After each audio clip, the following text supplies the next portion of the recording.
많이들 나와 계시군요. 네, 먼저 안기백입니다. 오늘 이 시각에도 육상에서, 해상에서, 공중에서 최남단 마라도부터 최북단 서북도서 해병대 이르기까지 물샐 틈 없는 국토방위에 전념하고 계신 장병 여러분께 신뢰와 감사의 말씀을 드립니다.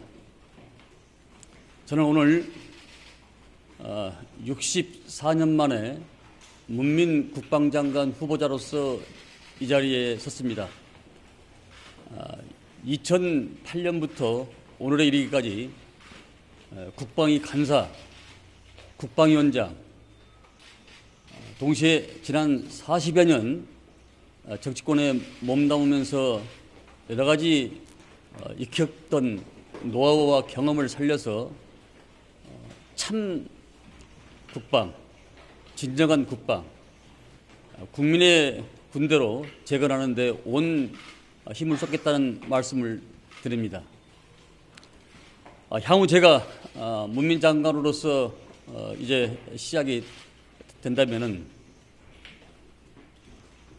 지난 어려운 과정을 거쳤던 여러 가지 현안 문제를 해결하고 동시에 국민의 군대로서의 국민들부터 사랑받을 수 있도록 여러 가지 현안 문제를 하나씩 정교하게 풀어가도록 그렇게 하겠습니다. 특히 12.3 불법 내란 계엄으로 인해서 지금 현재 우리 군이 상당히 어려움을 겪고 있는 것이 현실입니다. 군심이 흐트러져 있고 또 군의 사기가 땅에 지금 저하되어 있습니다.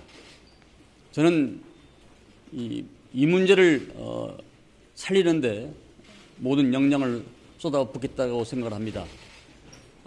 가장 본질적인 문제는 어떤 무기 체계보다도 지금 현재 우리 군에 처한 중견 간부의 이탈 문제, 군 충원 문제와 자긍심이 많이 상실되어 있는 것이 사실입니다.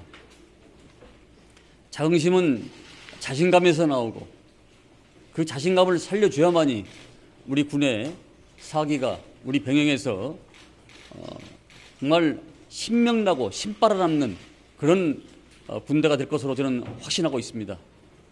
새로운 군을 만드는데 제 미력함과 모든 역량을 쏟아붓겠습니다. 감사합니다. 가장 시급하고 중요한 국방개혁 과제는 뭐라고 생각하십니까? 사실 우리 국방부는 법무부와 더불어서 대한민국 건국에 한 번도 부처 명칭이 바뀐 적이 없습니다. 그 말은 그 자체가 바로 저는 국방부가 그 자체가 우리 국민에 있어서 전립의 목적이라고 생각합니다. 스위스가 내륙국가임에도 불구하고 해군이 있습니다. 그것은 세계 어느 나라나 제1의 덕목이 저는 안보라고 생각을 합니다. 여러 가지 문제가 있겠지만은 가장 시급한 국방 문제는 조금 전에 제가 말씀드렸다시피 12.3 불법 계엄으로 인해서 우리 군이 많이 상처 입고 자긍심이 많이 상실되어 있습니다. 이 무형의 가치인 정신력과 자긍심을 회복시켜주는 일이 어떤 무기체계보다 저는 가장 선결된다고 생각하고 있습니다.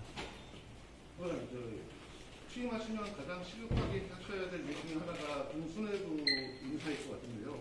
혹시 수뇌부 인사와 관련해서 뭐 방침이나 뭐 기조 이런 것들 좀 고민하고 계신 게 있습니까? 아직은 그 정도까지 제가 물론 국방위를 오래 해서 5선 동안 내년 국방위를 해서 전혀 모른다고는 볼 수 없지만은 그래도 군문에 몸담고 있는 분들이 많이 계시기 때문에 여러 우리 구성원들의 의견을 들어보고 거기서 최적화가 어떤 것인가를 판단해 보도록 하겠습니다.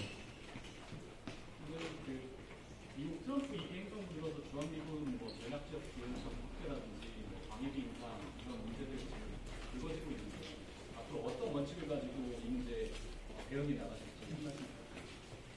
대한민국이 세계 경제력 10위, 국방력 5위입니다. 저는 우리 대한민국이 이제는 옛날 수준의 대한민국이 아니기 때문에 더 당당하고 더 자신감 있게 저는 임해야 된다고 생각합니다. 수동적인 자세보다는 적극적이고 포지티브한 자세로서의 모든 것은 국익의 관점이 어디가 있는가라고 생각을 하고 그 국익 관점에서 저는 접근하고 적극적으로 하겠습니다. 들어가? 네. 질의는 들어가? 우리 국장님이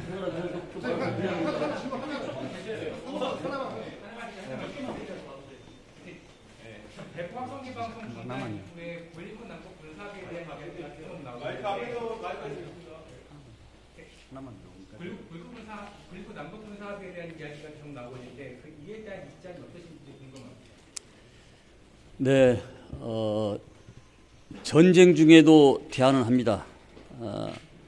한반도 문제는 우리 국내 문제이면서 국제적인 문제입니다. 전쟁에도 대안을 하기 때문에 아이젠하워가 중국과 북한과 대화해서 전쟁에도 휴전을 했지 않았습니까?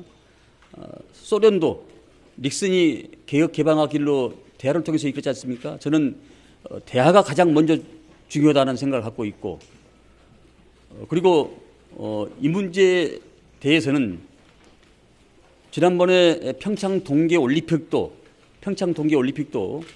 먼저 문화와 예술이 서로 간에 접합을 해서 그 이후에 군사적 문제까지 해결되지 않았겠습니까? 저는 먼저 민간적인 차원에서부터 서로가 교류가 있고, 그리고 9.19 군사 문제도 다시 복원을 해서 한반도가의 평화의 기류가 흐르는 그런 거로 저는 봐야 된다고 생각합니다. 북한은 우리의 적이면서 동포입니다.